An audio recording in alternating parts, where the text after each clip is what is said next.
Hello,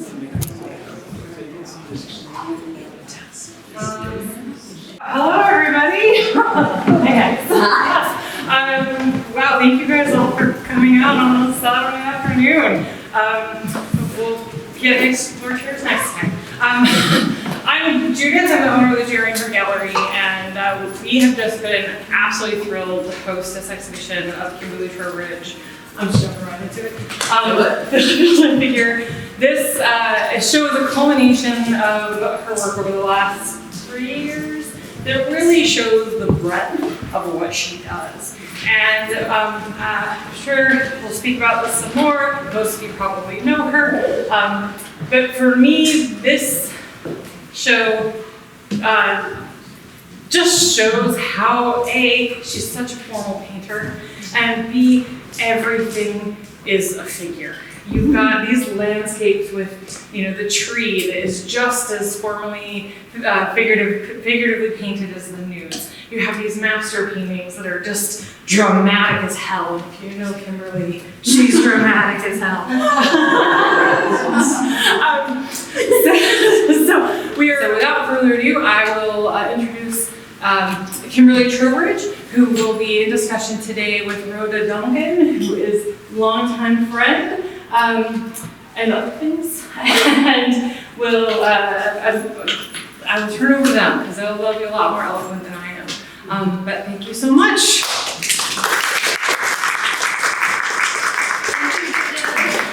Thank you all for being here. It means a lot to me. As you probably know, I love talking about art making, what that process is like. I am super, super grateful for my dear, dear friend Rhoda Donkin being here with me today. And I thought we'd just start off actually by talking about how we know each other. Because really it's been over a decade of you and I sharing ideas about art making, about the creative process. And the first time I met Rhoda was on the 3rd floor of the Gage Capitol Hill building, showed up for a class of mine on color and composition. And I remember having my little demo studies behind me, standing at a table, having the students standing around me, starting a discussion, and immediately this incredible pillar of a human is asking me the most poetic and interesting questions I've ever been asked. And I think you and I just haven't stopped. It's gone on now for 12, 15 years. And Rhoda is one of the people that I talk to in my head. She's one of the people that shares a deep love of language with me. And maybe most importantly, and why I have you here with me today, is you reflect back to be my favorite self, my most creative, vulnerable, and strongest self. So thank you so much for being here. Obviously my privilege. If y'all haven't noticed, just in the last 30 seconds, this woman is so generous and so open and so willing when you come to her with something you want to know, something you feel you're fumbly over, something about art, certainly something about yourself. How intimate you want to be is your choice. She shows up. She responds, and she like literally, I hate the way this sounds, gets back to you. But she gets back to you in a way that moves the dial forward. I mean, I don't think that anybody has worked with her or known Kimberly and felt abandoned or miffed or put down. It's just this iterative process of getting more involved in the work of being a maker in whatever form you make. So she has provided for all of us here, I have no question, a path forward for our own creative process. So it's my privilege to be here to talk about that and how that works. Thank you. All the time. So we've talked about how we met. I want to give us a minute here to give us a description of how we communicate, because it's going to be central to how we talk about everything that's here. But I guess what I want to do is start by asking you what is here. We're going to just do an overview of where are we today with everything that's in this exhibit? Yeah, Judith touched on this a little bit in her intro, but this exhibition is unique for me as an artist because it really is a coming together of what in the past has felt like separate parts of my practice. And so this exhibition feels like multiple rivers that are starting to really come together and admitting that they are part of each other. And so we have on show here many of my plein air paintings or field works, the Wyoming set here, some Mojave pieces, Eastern Washington. So the field work coupled then with the life room works, which I've never exhibited publicly before, and this is a practice that I've had for over 10 years, maybe even 20 years. It's a place where I go with my alumni and current students and work from the life model in the controlled environment of a studio classroom.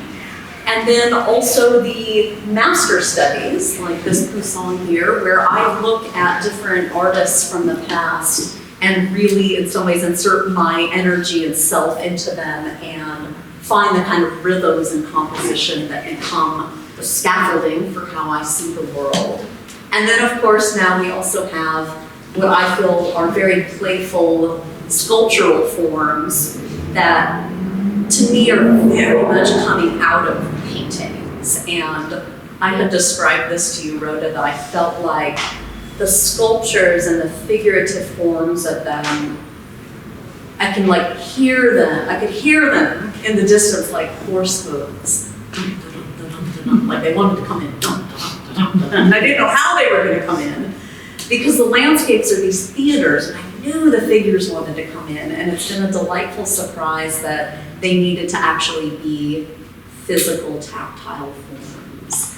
And so all of the different ways that I experience the world and break the world down into component parts are on view here. And so it feels very, very connected to me and feels like a really exciting time because it is the moment I'm sharing with you where they're seeing each other and admitting each other. And so the show is a surprise to me.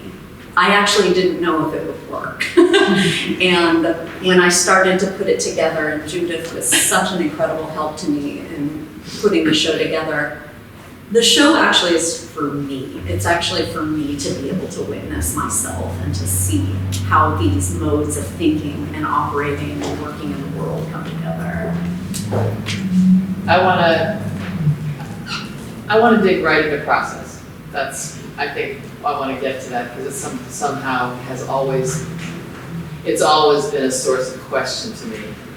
I'll be out in the field and I'll be, well, in reality, and tied together, and there'll be a moment where Sarah Hart's phone rings and then she go do your To be here, you made it.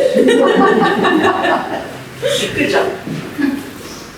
You know, we'll sit up together, and I will look at Kimberly, and this happened 12 years ago, and it happened last year, and I'll be doing what I'm doing, and I'll look at her painting, and I'll go, what do you see? What are you seeing? How are you doing what you're doing? And even though after 12 years, I've watched her, I still am not, I'm not sure. So we had a conversation in the field in Titan last year, and she wrote me an email later, and it's a quote from this email that I want to read to you that I would like to start to the discussion about the process that Kimberly will talk about. She says, I'm thinking of Cézanne, who sought to organize his sensations before nature, to have a way of responding prior to the naming of things, to be able to actually record what he was perceiving using the language of color and mark, and his epic project to let the painting be a document of that, of the unknown stacked up into an image, rather than that image or projection of the things that he already knew. And there's something I want to start off the discussion about deconstructing And you can start it anywhere you want to. I mean, I'm in the field in Titan where that was what we were doing, but talk about what happens when you deconstruct to reconstruct. Yeah, and reconstruct is really the important part of it, is by breaking things down. And so if you can see in the figure paintings, in the sculptures, in the landscapes, I'm really invested in breaking things down into simplified shapes of color so that I can then see how those shapes of color interact with each other. And so, for instance, when I'm out on the field, in that quote that I'm referencing by Cezanne, that he's saying, I'm organizing my sensations in front of nature. That is deeply resonant with me. And so what I'm trying to do is break things down to a visual language before the naming of the things, before it's a tree, before it's a figure, so that I can then reconstruct or rebuild something in a language that feels genuine and personal to me. And so that deconstructing, that pre-naming of things is a really, really important place where I go as an artist, so that I can in some ways be sure that the thing that I've built is something that matters to me, and that isn't something that I'm trying to put preconceived ideas upon. I want to learn something that I don't already know from the process and the act of building an image. And Does that make sense? Does that make sense? Everybody in it? Okay, it makes sense to me. And I want to talk about the hovering in the unknown, and the fact that when you look at an image and you've decided to name it, that you've already closed the door.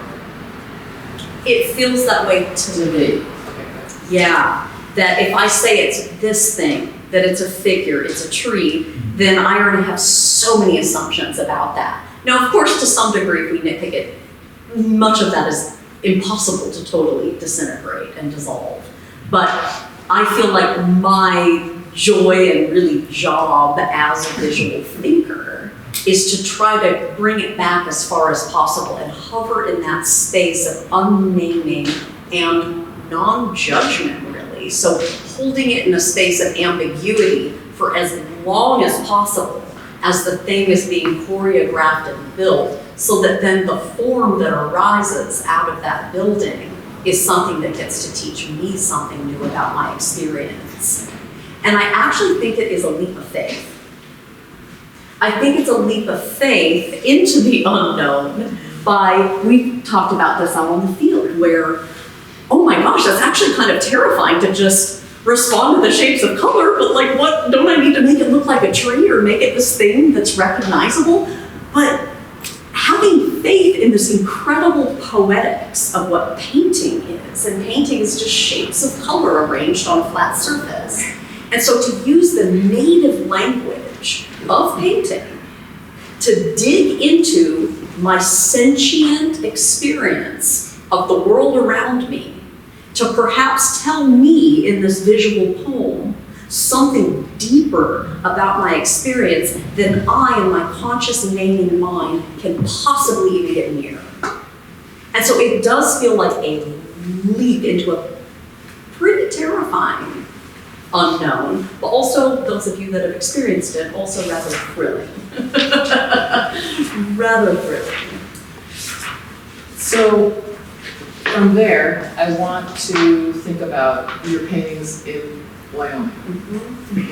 So yeah, on the back wall here is kind of the Wyoming suite from, I think, 2 or maybe 3 years ago now at this point. And those were a really important experience for me. In some ways, the way I would define those as different from the field work that I had done before that are that they each are surfaces and images that I return to over and over again. So often field painting for me would be in the past a one shot, right? It's about grasping the light at a particular moment in time. But these were not at all about that for me. These were about returning to the same painting over and over and over at different times of day, and sometimes at times the entire day and through twilight, and staying with that image. And I have described to you, Rhoda, that actually during that time in Wyoming, I was actually in a pretty difficult place where I was questioning my role as an artist. I was questioning art, frankly, at all, like the point of it. What is the meaning of even doing this? And so these Wyoming documents for me, they're actually pretty emotional for me to look at them, that these were about me hacking out and returning and demanding them to show me something that mattered. And it's not just about the painting, because as we know, many people here are artists, that it's in the painting where you're figuring out whether or not your life can have meaning. And so these documents were for me a particular moment in my life where I needed to keep returning to the painting until it mattered, until I was putting something down that I was sure of, that I could believe in. And the return and the repetition became an essential part of that. Because what happened was, I realized I wasn't after the specific time of day or the specific light. I was actually interested in what endures through change. And so it didn't matter if it was morning or evening. Well, it mattered in the sense of each transition or time of day was revealing something different about the forms that were there. But it was in these paintings where I really began to realize that it was the forms that mattered to me, not the type of light. And in some ways, to me, it might seem like a huge leap to others, but to me, that has a direct relationship to the sculptural forms that are in the exhibition here. I needed the solidity of the thing that stays, the alphabetic gesture of the form. And the horizon also being an enormously important part of that. As most people that know my work, it's the Pacific Northwest, it's under the bower of the Douglas fir, you can't see the distance really. Being in Wyoming and having that incredible breadth and distance and access to the horizon line gave me a really important access to a different scale.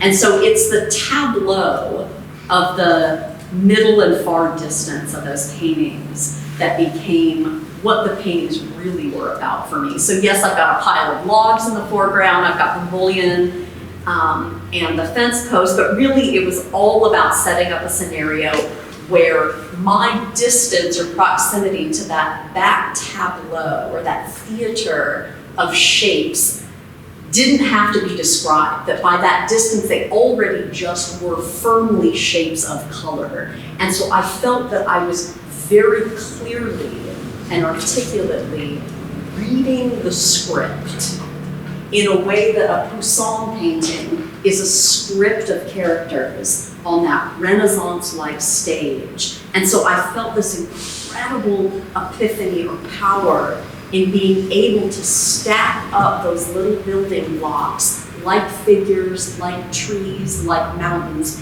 in a way that I felt like I was sort of the first poet. I was the first one reading that in the distance, and that felt really powerful to me. Okay, everybody got that?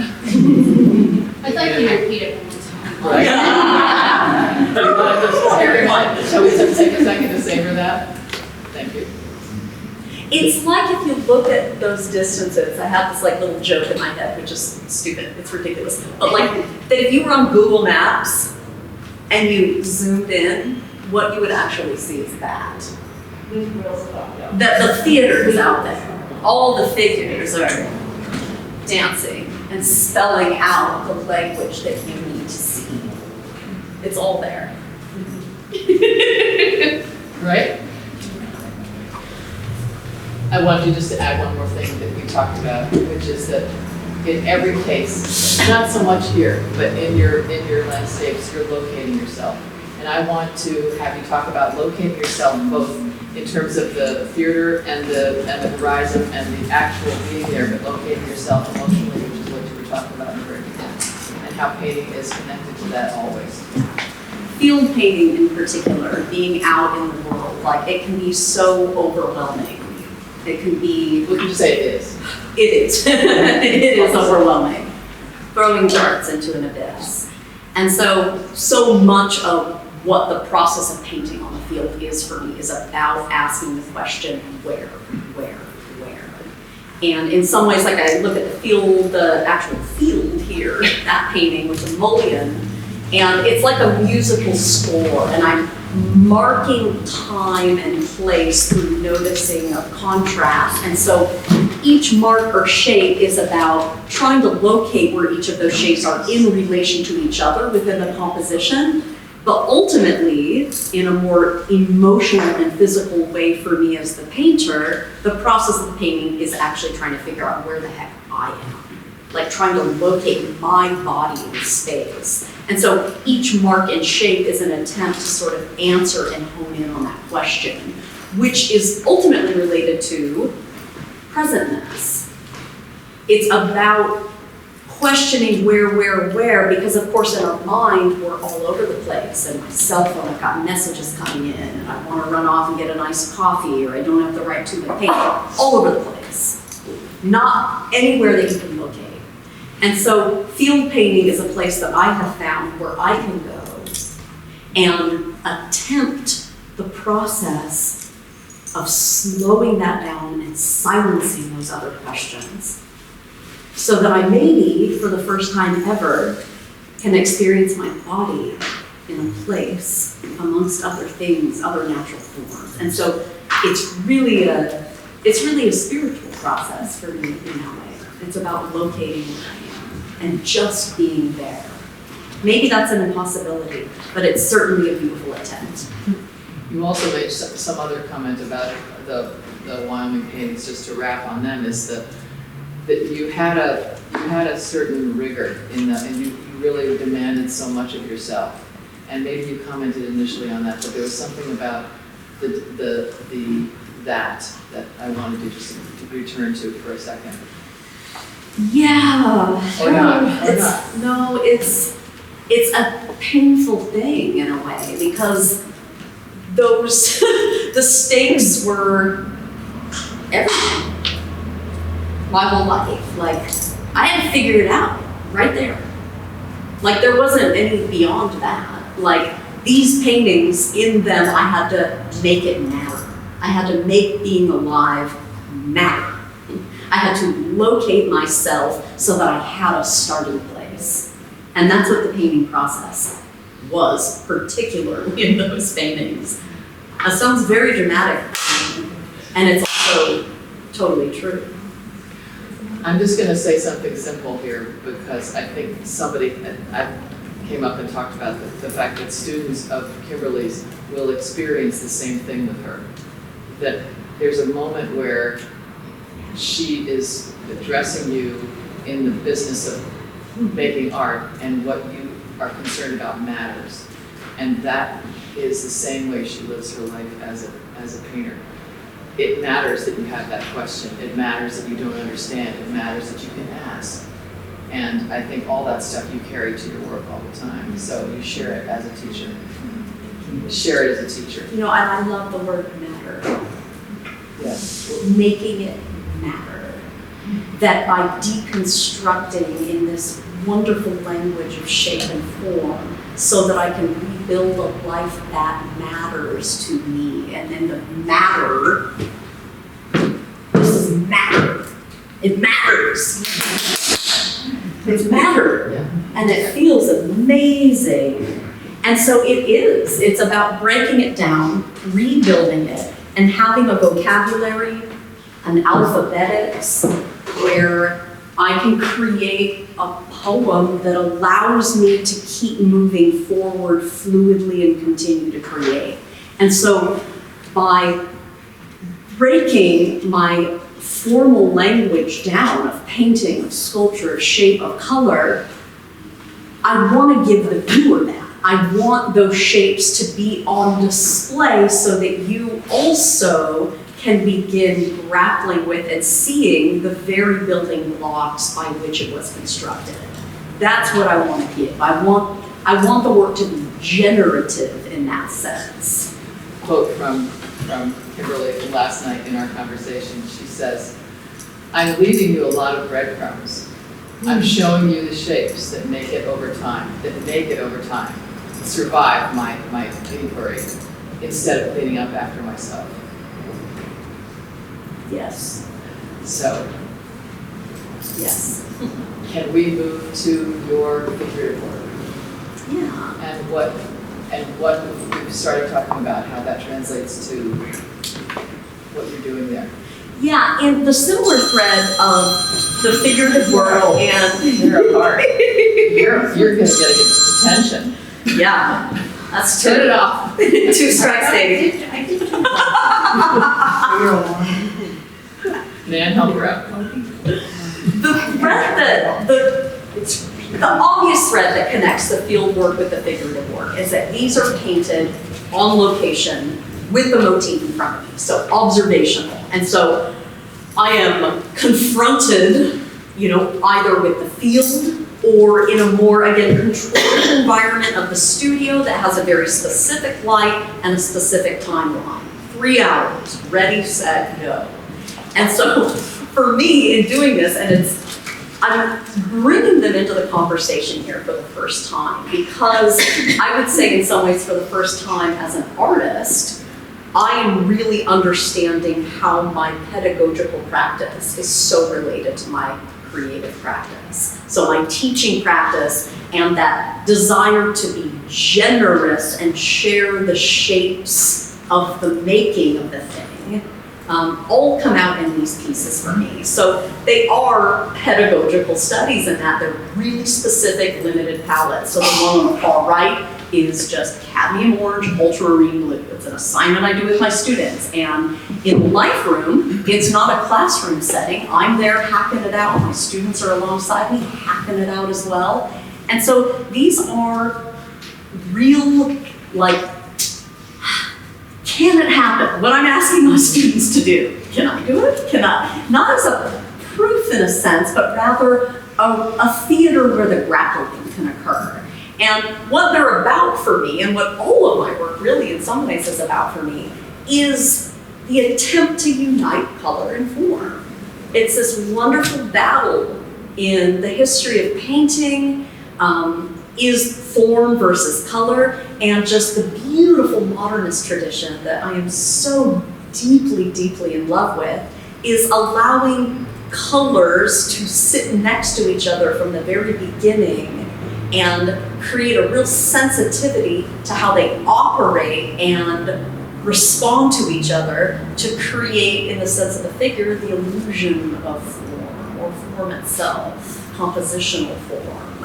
And so, of course, it's never just about the figure, but rather how the figure is part of this larger context or theater. And I don't know, after having done this over, I guess, 20 years, I would say a decade, but really it's 2 decades, that what incredible, rigorous joy I find in this experience on the canvas, but also in community with my students. It's one of the more deeply meaningful experiences of my life. We're all there trying to, push them on the canvas. Does it matter? Does it matter? Jackie. It doesn't matter. Can I make something that actually looks like and feels like my experience? I mean, it's the incredible alchemy of what the canvas is. We're not trying to make it look like that. We're trying to make it look like what it feels like to be looking at that. And that's the weird alchemy of painting. It's a strange, shimmering mirror that gets to show more than reality. It gets to show, or it gets to be more real than what we consider real.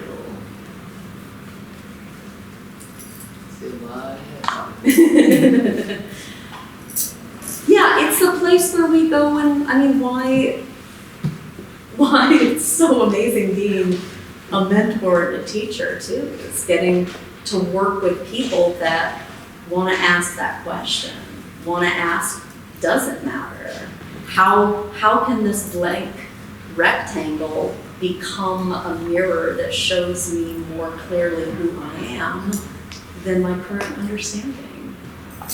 I think that that in itself is a pretty dang meaningful endeavor to be part of.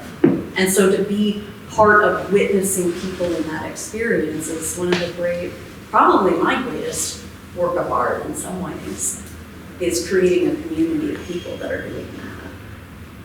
Like, that's who I want to be around. Like, so it's pretty, I mean, it's self-serving. I want to be around people that are really curious about entering into that unknown space and dedicated to building a reality that isn't something that pre-exists. That's you saying, when I came to Rhoda, I don't know, like 6 months ago, I'm like, I want to write a novel, I want to paint these paintings, I want to make these sculptures, I want to and I'm like, Rhoda, how am I going to do all these things? And Rhoda goes, You're doing it. you're already doing it. Yeah. And I go, oh yeah. Oh my God. Yeah. Thank you. So the summary, that just to say what just happened, she wants to be around people who are willing to ask the questions, want to know about the unknown, want to dig in, want to discover, want to learn. And I'm just suggesting that she's already surrounded by people like that. So somewhere along the way, maybe it was last year, no, it was probably 2 years ago, the question of like enduring form and what form made it into the final with the breadcrumbs became a matter of matter. It became something you wanted to pull further away from the two-dimensional realm and bring it materially onto another level. Mm-hmm. So let's walk over to sculpture. Okay. Yeah, I mean, in some ways it's like essentialized for who? Why are these the forms that I find essentialized? And I actually don't quite know how to answer that in a way. But so through this Poussin painting in particular. So this is a study after Poussin's painting called The Empire of Flora. And it's a particular painting where, okay, so first of all, a little history on Poussin. Kind of funny. French painter, 17th century, moves to Italy and is painting in the Italian Renaissance style. So sort of all of his paintings have a cheesy quote around them. They're ridiculous. And they're silly and they're fabulous. So this particular painting, he is collaging together different characters from Ovid's Metamorphoses. And they're all characters that when they died, transitioned into different plants. And to me, that is just this beautiful working metaphor for me in terms of my relationship to the figure and the landscape and then into the sculptures of, the theatrics of the Renaissance stage as it relates to the theatrics of the landscape. And so when I first began making these sculptural forms 3 years ago, I was loosely basing my forms off of the figures in this Poussin painting. And so the first forms that I made, a couple of these forms here started, so this is Flora, that's also me. This is Echo and Narcissus. And this is Clyde, the reclined figure. And so these began as an exploration of, for me, the liquidity of language, the flexibility of language. So thinking of them as a kind of alphabetic. So I started each of these as just a block of clay, which I divided in half. And so each side has a different figurative gesture. They can be placed in different ways. And so this is about that place that we were talking about. in painting for me, where I want it to be before a word happens, before I'm naming the thing. And so in some ways, and I wasn't exactly conscious of that at the time of making these. You know, as a maker, you just make, you need to make something and you kind of learn why later. But these were very much about wanting that sort of ambiguous place where these alphabetic, figurative gestures could transition, could change places, and also talk about that this might be the word or phrase that I'm saying to you, but what you might be hearing is something like that. And so this incredible, again, it's like darts into the abyss, the fact that you even might understand partially what I'm saying at any moment in time is a miracle, because we are all operating from so many different reference points and signs.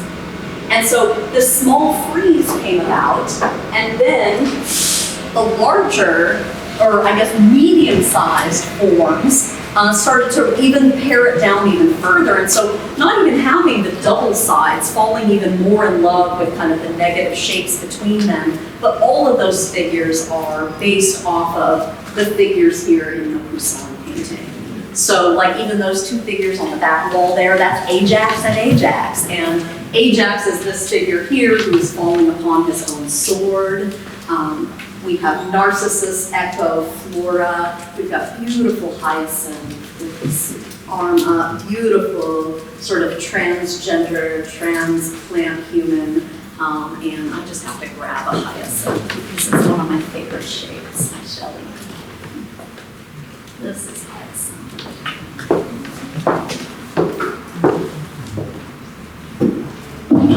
Little sweet. Yeah.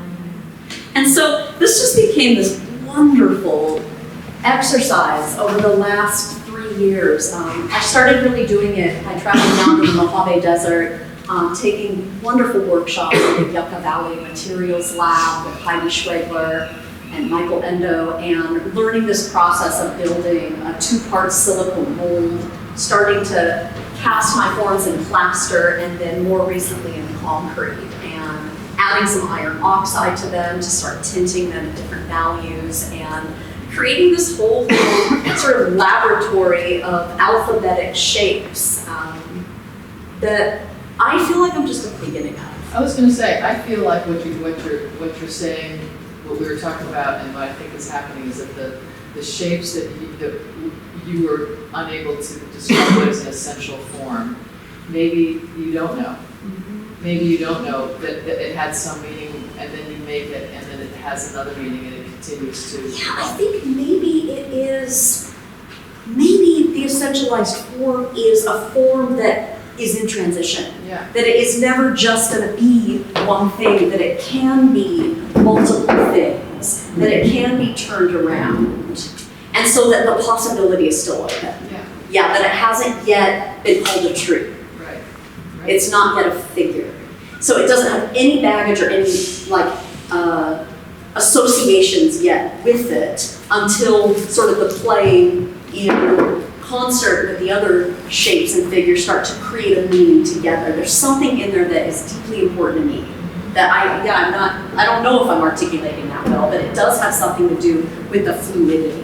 It has to be a form, starting with those smaller ones, that has multiple ways of being in the world.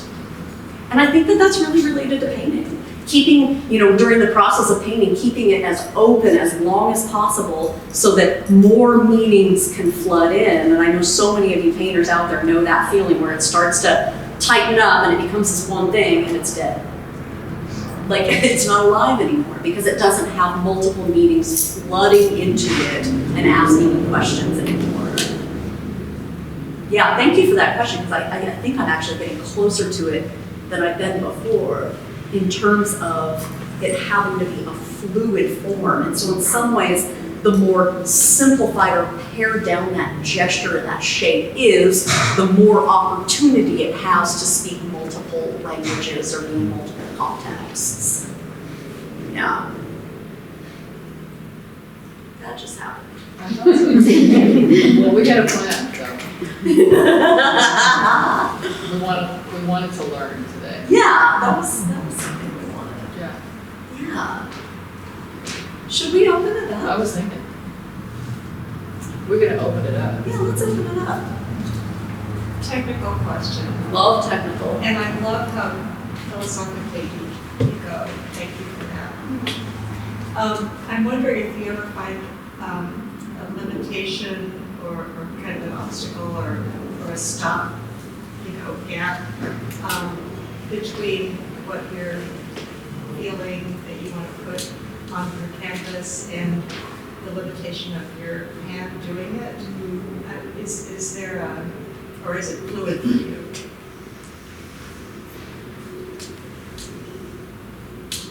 In the fear of sounding arrogant, it's pretty fluid for me at this point.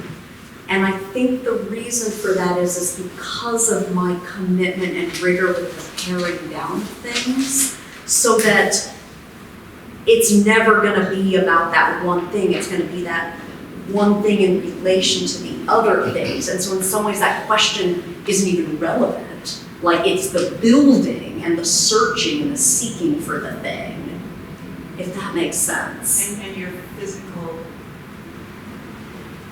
your physicality just flows with that. With painting, yes, because it's a long-term intimate relationship that I have with it now. With the sculptures, no. Like, that's just getting started. So I mean, for the ones that you're seeing here, these are the ones I can live with, but the ones that I couldn't live with are plenty. Yeah, they're clunky, they're not right, they don't feel right. And the amount of time I've had to spend on just figuring out what I want the surfaces of the edges to be, how much time I want to spend wet sanding them or waxing them. And that experience of being in some ways in a different language has been really, really important for me. I think in some ways because my relationship with painting is so fluid. Yeah. Other questions, you guys? Well, I have a thought about the idea of, when you were talking about multiple ways of seeing something. It's really interesting to me that the sculpture, you're looking at a two-dimensional surface to make these sculptures, and you're making a three-dimensional object. And then when we come and look at that, we can look at it, we're not just looking at it straight on, we're looking at it from different sides or upside down or whatever, and so that it becomes a new image that's not in the painting anymore. Yes, yes, yes. Which I love that. Okay, that immediately I'm thinking of cubism, and what like those flat paintings were attempting to do was allowing you to walk around the thing in a sense. But what you're also getting at too is this desire to sort of revisit these master paintings and actually make them what I wish they were. Like Poussin, I'm gonna get struck by lightning here maybe, but like looking at a Poussin in person is not that interesting to me. Because I'm a modernist. I like a painting to have a body to it. And a lot of the old-timey paintings are slick as hell and just, they're frankly as interesting in a book as they are in person to me. And so I'm recreating these, or like the Fragonard and the Boucher, and I'm making them what I wish, what I hunger in my body for them to be. Like as a young girl seeing them in art books and going to the museums and seeing them, and it's like, I want to make them, be something physical. And so I love that question in a way, because it's like pulling those forms out and making them felt in the body that have to be in the round.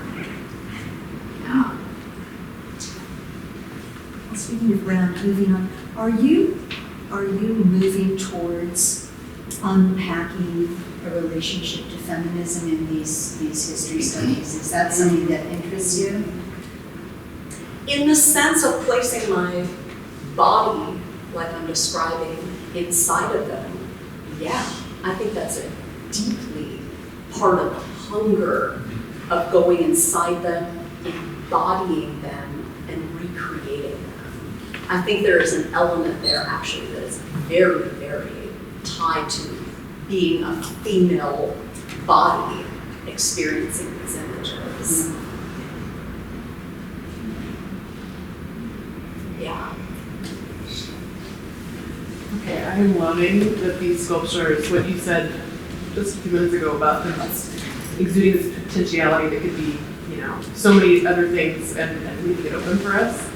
And so the fact that they are this charcoal color and this white color makes perfect sense because, white is all colors, But being a colorist, I was just curious, have you considered doing these in color?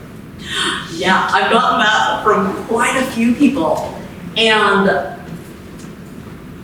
yes, I've considered it so that I could then say no, not yet. That them being white, gray, black, to me those are the colors of thought still in a way.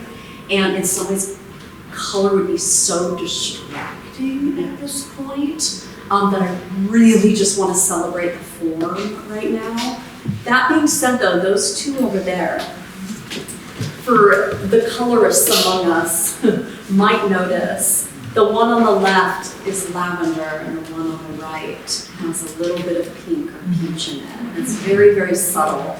And that was an accident actually, because I pigmented them with a lot of pigment. And when I opened the mold and they were white. I was like, oh, I guess I need more pigment. Or the pigment just wasn't very strong, or the plaster was counteracting it. But then as I spent more time with them, I was like, no, they have color to them. And the shadows and the way they interact with each other is actually pretty amazing, especially in natural light, because all of these were made out in my backyard.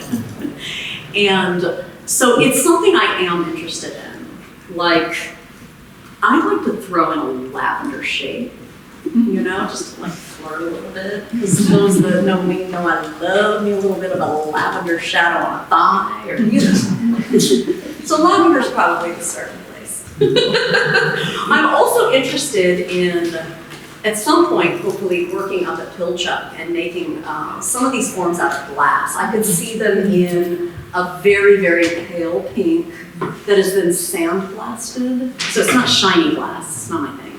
But like a somewhat muted, sort of soft pink would be very titillating to me, because all I really want to look at are nymphs and satyrs naked frolicking in the woods.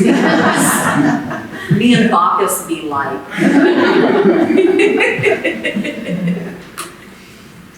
Amy. Would you ever consider working on a canvas that's not a rectangle? Yeah, I would. Probably most, especially if it was in relation to other shaped canvases. Yes, and collage is a huge part of my process. And so thinking of sort of more isolated shapes that aren't within the rectangle is pretty interesting to me, but my mind immediately leaps to them responding to each other. But the truth is they also then are responding to the rectangle of the wall that they're on. So ultimately it still probably would be within the boundaries of pictorial painting language, which I'm pretty committed to. Yeah. I love the rectangle. I love it. And I love celebrating and showing you as the viewer its divisions. My favorite part of painting is the blank canvas and gridding it off. It doesn't really get better than that. In 20 years, my paintings are just going to be birds, probably. Because those are really the essentialized shapes, and they're not random. They are specific to the divisions and divinity of that particular space, that particular shape. Endlessly titillating to me. Deeply tied to the poetic meaning of the piece. Amy Erickson here, everyone teaches with me in Modern Color Atelier, and some of the very first projects that we work on are just moving black and white shapes around, and I call that the poetic bones of image making. And so even if you have a painting of 1,000 figures, or a bather scene, or a landscape, that if you break it down into those light and dark shapes, what are the poetics there? What's the potential of that? In some ways, that's what the sculptures are. It's just breaking that language down, again, into the place where it's before we're naming things. it's how the urgency and potentiality of the shapes and forms themselves start to build the meaning for you so that you can witness it as the maker.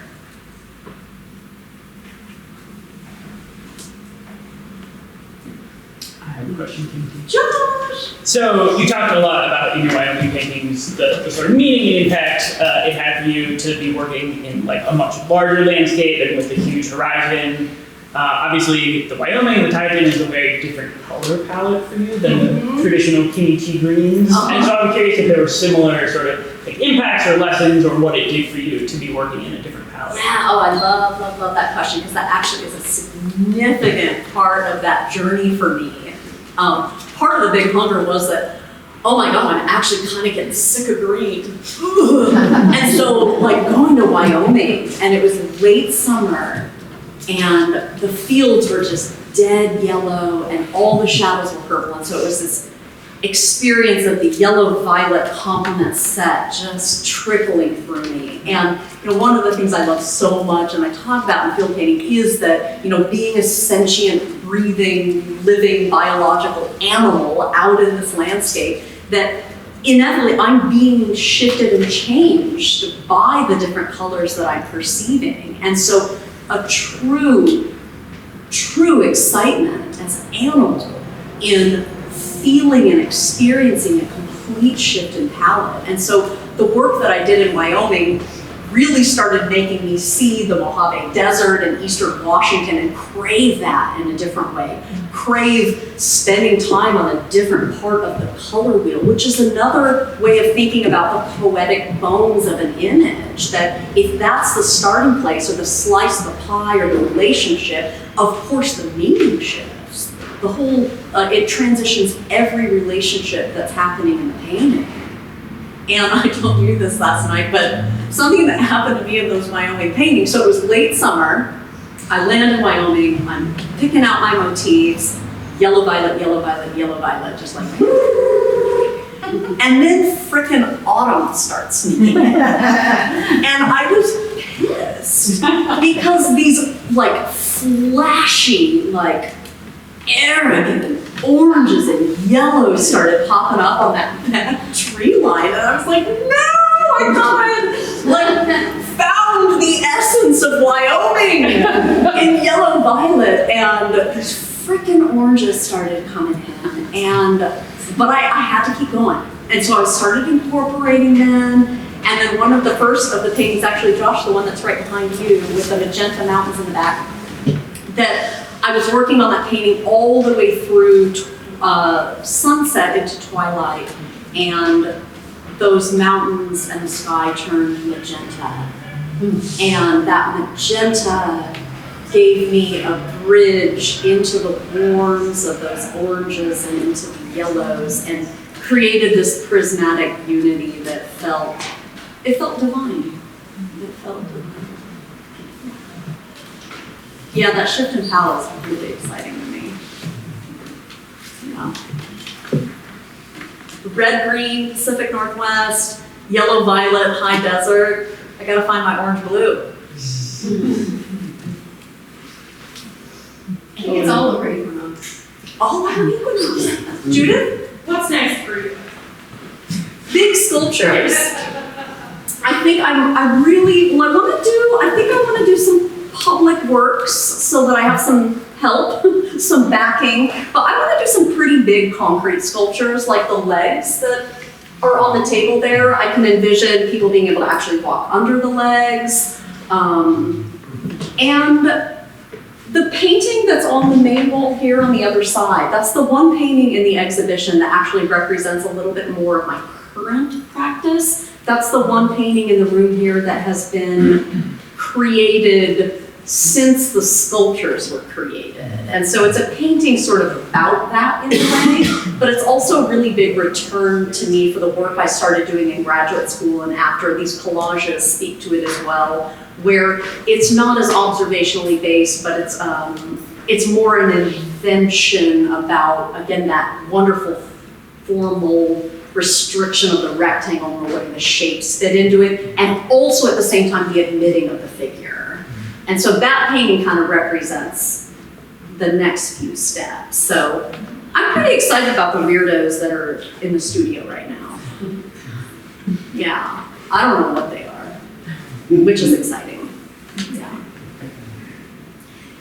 Thank you all so much for being here.